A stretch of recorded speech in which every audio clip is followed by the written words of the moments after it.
Bismillahirrahmanirrahim. Assalamualaikum warahmatullahi wabarakatuh.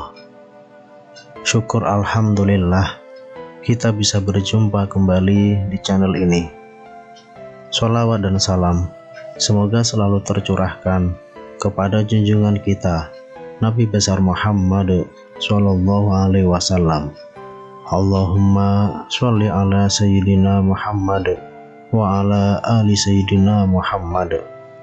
Harapan dan doa saya untuk saudaraku semua yang sedang menonton video ini, semoga saudaraku semua selalu diberikan kesehatan oleh Allah, dimudahkan segala urusannya, dilapangkan rezekinya, dan diampuni segala dosanya.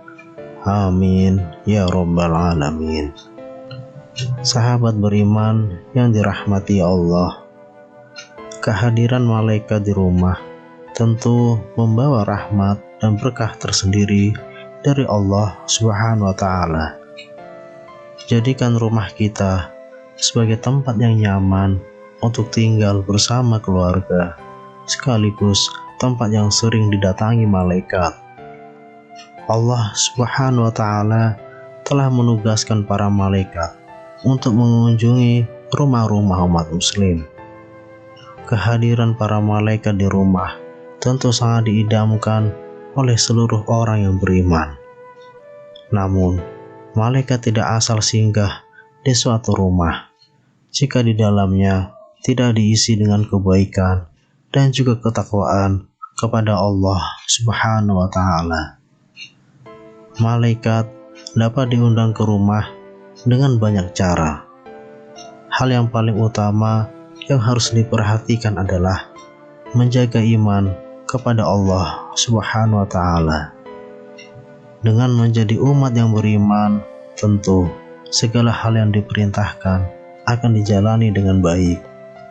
Sahabat beriman yang dirahmati Allah, berikut ada beberapa ciri rumah yang sering didatangi oleh malaikat. Ciri yang pertama, rumah yang sering dipakai untuk berzikir. Berzikir menyebut nama Allah Subhanahu wa Ta'ala memiliki banyak keutamaan, termasuk mendapat pendampingan dari malaikat. Ketika penghuni rumah senantiasa berzikir, maka para malaikat akan berkumpul bersamanya. Apabila penghuni rumah senantiasa berzikir, maka malaikat pasti akan mudah mengunjungi rumah dan memberi rahmat.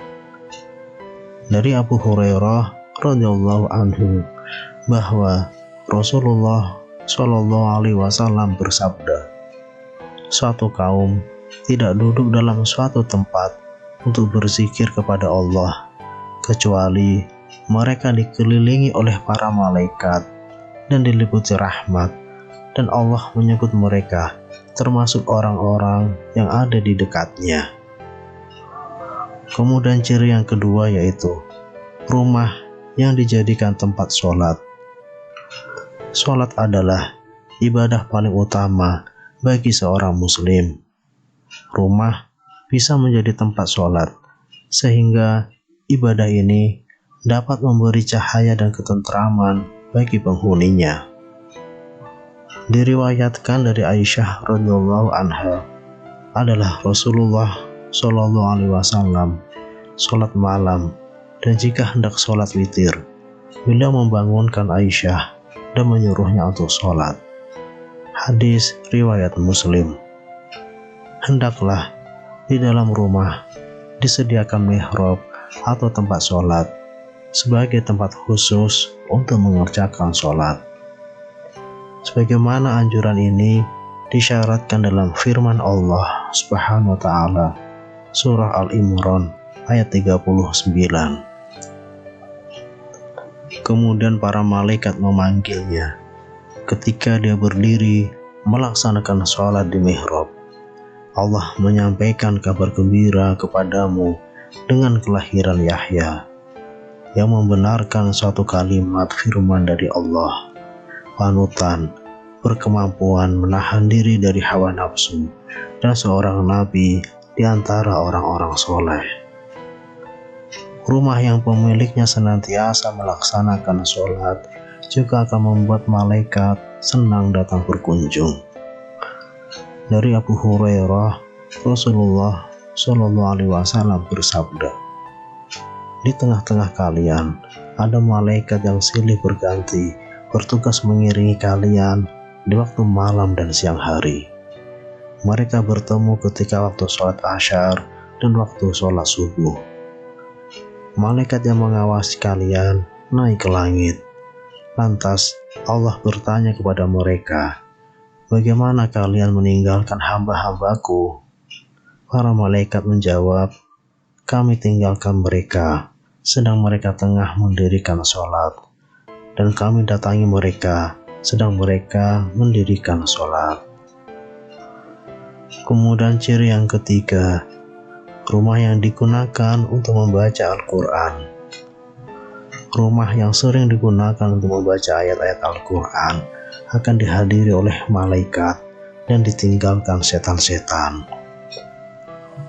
Berdasarkan hadis riwayat Ibnu Sirin, Rasulullah Shallallahu Alaihi Wasallam bersabda, sesungguhnya rumah yang di dalamnya dibacakan Al-Quran, maka lapanglah penghuninya, banyak kebaikan malaikat yang menghadirinya, dan setan-setan meninggalkannya. Sebaliknya, rumah yang tidak dibacakan Al-Quran, maka sempitlah penghuninya, sedikit kebaikannya, malaikat meninggalkannya, dan setan-setan mendekatinya. Rasulullah telah mengajarkan kepada kita cara menjaga diri dan rumah dari setan. Salah satu contohnya, ketika seorang muslim masuk rumahnya sambil mengucap Bismillah, setan akan berkata kepada teman-temannya, mari kita pergi, tidak ada tempat bermalam untuk kita di rumah ini. Begitu pula ketika sebelum makan kita mengucap Bismillah, setan akan berkata kepada teman-temannya, mari kita pergi, tidak ada tempat bermalam dan makan malam buat kita di rumah ini. Kemudian ciri yang keempat, rumah yang sering dibacakan sholawat. Sesungguhnya di antara para malaikat Allah Subhanahu wa Ta'ala ada malaikat yang ditugaskan untuk berkeliling mencari orang-orang yang membaca sholawat Nabi Muhammad Sallallahu Alaihi Wasallam. Rasulullah Sallallahu Alaihi Wasallam bersabda, sesungguhnya di bumi ada malaikat yang berkeliling dengan tujuan menyampaikan sholawat umatku kepadaku. Hadis riwayat Nasai.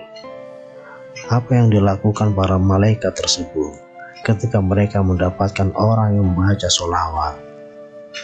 Mereka akan menyampaikan sholawat itu kepada Rasulullah Shallallahu Alaihi Wasallam dan lalu mengembalikannya kepada yang membacanya dengan membawa rahmat, keselamatan, dan keberkahan yang berkali lipat untuknya. Rasulullah Shallallahu Alaihi Wasallam bersabda, barang siapa yang membaca sholawat kepadaku 1 kali, maka Allah akan memberinya rahmat 10 kali lipat. Hadis riwayat Tirmizi. Dalam hadis lain, Rasulullah Shallallahu Alaihi Wasallam bersabda, kalau orang bersolawat kepadaku, maka malaikat juga akan mendoakan keselamatan yang sama baginya. Untuk itu, hendaknya dilakukan meski sedikit atau banyak. Hadis riwayat Ibnu Majah dan Tabrani. Kemudian ciri yang kelima, rumah yang sering dikumandangkan azan. Azan dipergunakan sebagai pemberitahuan masuknya waktu sholat. Namun, kalimat azan juga memiliki banyak keutamaan. Salah satu keutamaan azan adalah dapat mengusir setan dan jin. Setan akan lari terbirit-birit ketika mendengar suara azan. Diriwayatkan dari Abu Hurairah radhiyallahu anhu, ia berkata, Rasulullah Shallallahu alaihi wasallam bersabda, apabila azan dikumandangkan, setan lari berkentut-kentut sehingga dia tidak mendengarkan azan. Hadis riwayat Bukhari dan Muslim. Maka dianjurkan agar di dalam rumah juga dikumandangkan azan. Tidak ada salahnya mengumandangkan azan di dalam rumah, walaupun kita tengah sendirian, karena hal itu bisa berfungsi untuk mengusir setan. Setiap azan yang dikumandangkan akan didengar oleh semua makhluk sejauh suara kita, dan tidak terkecuali pula para malaikat Allah Subhanahu wa Ta'ala. Rasulullah Shallallahu alaihi wasallam bersabda, seorang muazzin diampuni sejak suaranya dan menyaksikan untuknya setiap yang basah dan yang kering. Hadis riwayat Ahmad, Abu Dawud, Ibnu Hibban, dan Ibnu Majah. Pengertian setiap yang basah dan yang kering adalah memuat segala sesuatu yang ada di alam raya, karena tidak ada sesuatu pun di alam ini yang bisa lepas dari salah satu sifat keduanya. Sahabat beriman yang dirahmati Allah, demikianlah beberapa ciri rumah yang sering didatangi oleh malaikat. Semoga rumah kita termasuk salah satu yang mendapat limpahan rahmat, berkah, dan perlindungan dari Allah Subhanahu wa Ta'ala. Amin ya rabbal alamin. Wallahu a'lam. Wassalamualaikum warahmatullahi wabarakatuh.